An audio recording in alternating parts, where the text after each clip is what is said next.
ensemble. Dans vos propos et dans les propos également de M. Salifou, la question des données est revenue. En tout cas, c'est une question essentielle de l'intelligence artificielle, puisque l'intelligence artificielle se nourrit avant tout des données. Cette question, je vais la poser donc à M. Sedina Moussandia, pour qu'il puisse nous parler des enjeux qui sont liés aux données et peut-être nous expliquer ce qu'on entend par données, parce que c'est un terme qu'on utilise souvent sans réellement la saisir. C'est quoi, qu'est-ce qu'une donnée, quels sont les enjeux qui sont liés à ces données, comment on peut faire pour que ça soit une richesse et pourquoi dit-on que les données, c'est le pétrole du XXIe siècle.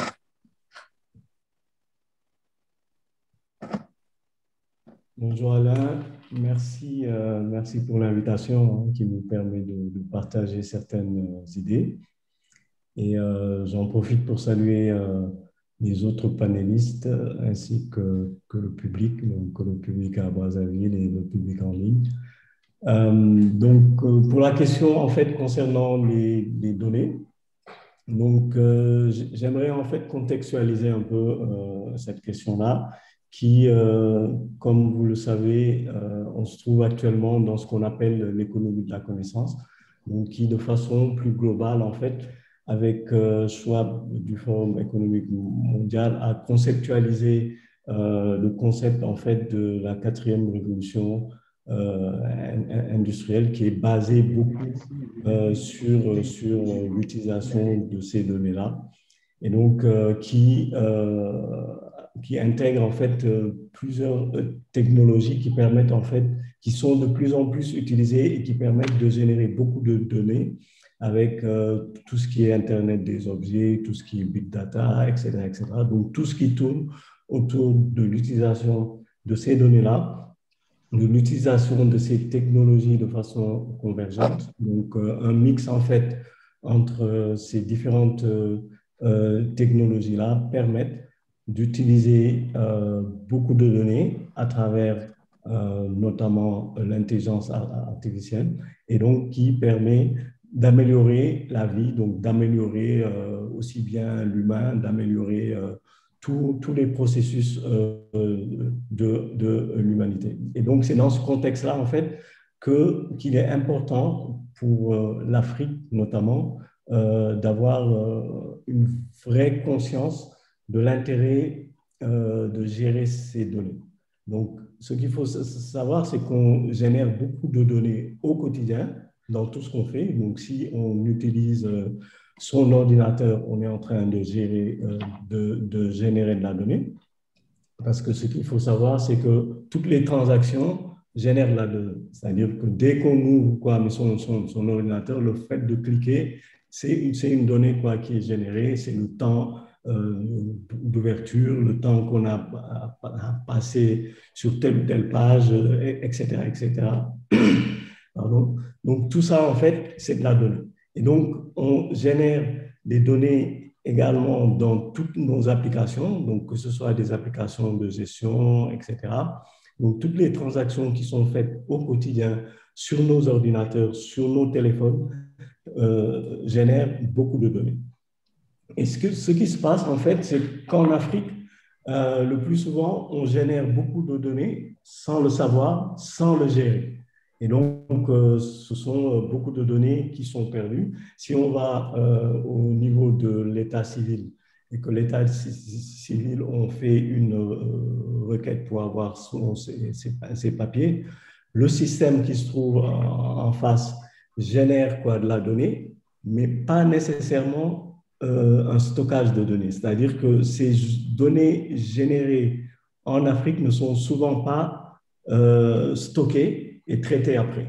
Et donc, c'est de la donnée perdue. Donc, on génère beaucoup de données perdues et donc, on perd beaucoup de richesses parce que ce qu'il faut savoir, c'est que toutes ces données-là, c'est de la richesse dans ce contexte-là que je rappelais tout à l'heure, qui est le contexte de la quatrième révolution industrielle. Donc, les enjeux pour nous, c'est de susciter chez les gestionnaires d'applications, chez les créateurs d'applications, cette nécessité-là de gérer ces données-là. Donc, cette gestion-là se fait de 2 niveaux ou même de 3 niveaux. d'abord, en créant ces applications, il faut créer le dispositif qui permet de conserver en fait toutes ces données gérées, toutes ces transactions-là, ce qui n'est pas toujours le cas.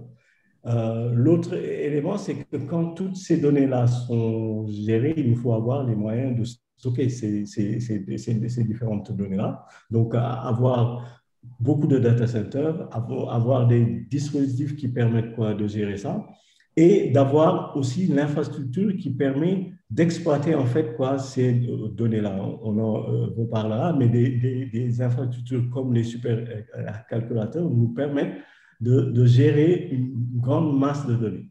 Et le troisième aspect, c'est à partir de toute cette exploitation-là, utiliser ces connaissances qui vont être générées en exploitant quoi, ces données-là pour avoir des décisions qui soient éclairées et qui soient basées en fait sur une connaissance bien précise.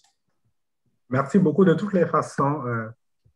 C'est la première session. Je pense que nous aurons l'occasion d'organiser d'autres sessions un petit peu plus tard. Et j'ai annoncé au départ que ces sessions sont un prélude donc, au colloque que nous organisons du 17 au 18 juin, donc très bientôt à Bordeaux, qui sera hybride, donc à la fois du présentiel et du virtuel. Et donc, nous continuerons également à évoquer donc toutes ces questions.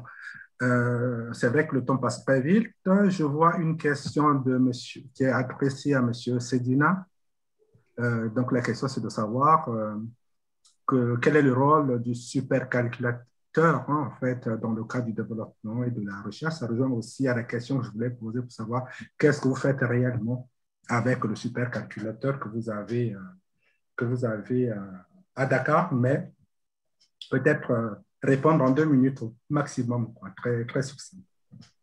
D'accord, merci Alain. Donc rapidement, donc je rappelle un peu ce que c'est qu'un supercalculateur. Donc c'est une grosse machine qui permet de faire, qui a une puissance de calcul très grande, donc énorme. On parle de l'ordre du pétaflop, donc milliards de calculs par seconde, ou de l'hexaflop, en fait, qui est 1 milliard milliards de calculs par seconde.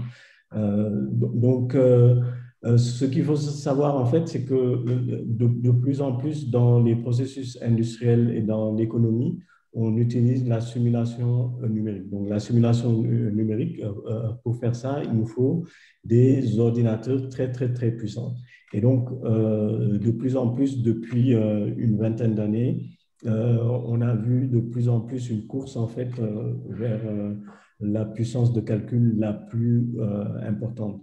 Et donc, le supercalculateur donc, va nous permettre d'avoir beaucoup de simulations, par exemple, de modéliser des maladies infectieuses, mais par exemple, le virus Ebola ou autre, quoi, mais comment ça se comporte, etc., mais pour trouver des solutions. On peut l'utiliser en fait dans tout ce qui est modélisation de l'environnement. Par exemple, nous, au Sénégal, il y a les projets sur la modélisation de l'environnement marin du Sénégal, donc voir les différents modèles. On peut l'utiliser dans le séquençage, dans l'analyse du génome humain. Donc, dans tous les process en fait qui nécessitent beaucoup de simulation et de modélisation. Donc, l'un des projets phares au Sénégal, c'est la maîtrise en fait de la filière risicole.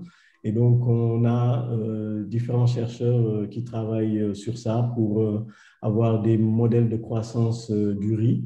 Et donc, ça, c'est en utilisant quoi, le supercalculateur pour calculer différentes choses, en utilisant le climat, le sol, etc. On l'utilise aussi pour lancer des applications d'intelligence artificielle pour automatiquement détecter des parcelles de riz, mais pour prévoir aussi des rendements de riz, donc en utilisant des modèles d'intelligence artificielle. Donc voilà quelques exemples en fait qui permettent de savoir un peu plus comment utiliser un supercalculateur. Merci bien. Voilà, la parole circule. Oui, je vais y aller. C'est à Monsieur Ndiaye. Oui. Donc, merci Alain. Donc, oui, moi, je vais prendre comme question à répondre les conseils aussi vers les jeunes, quoi. C'est-à-dire que par rapport au métier que ça peut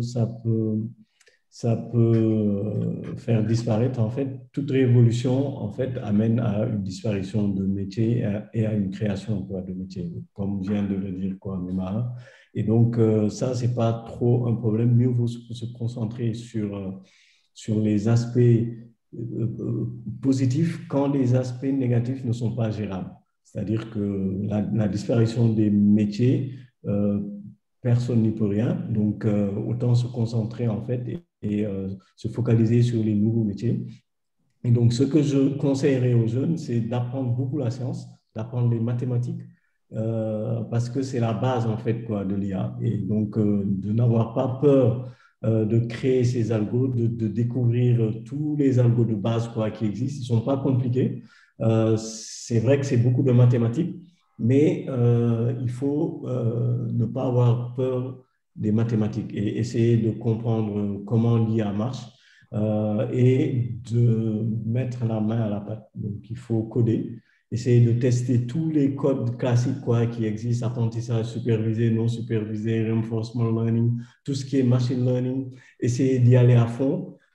C'est pas si compliqué que ça. Essayer de maîtriser l'IA, parce que si on ne maîtrise pas l'IA, nous, Africains, on sera obligé de consommer l'IA des autres, et l'IA des autres peut ne pas être l'IA qui nous arrange. Parce que quand on crée des algorithmes, malheureusement, on intègre aussi nos croyances dans ces algorithmes-là. Et donc, essayons, nous, Africains, de développer nos propres systèmes quoi, médias. Et donc, allez-y à fond et essayez de maîtriser cette technologie qui n'est pas si compliquée que ça. Voilà. Merci Alain pour cette opportunité également et merci à tous.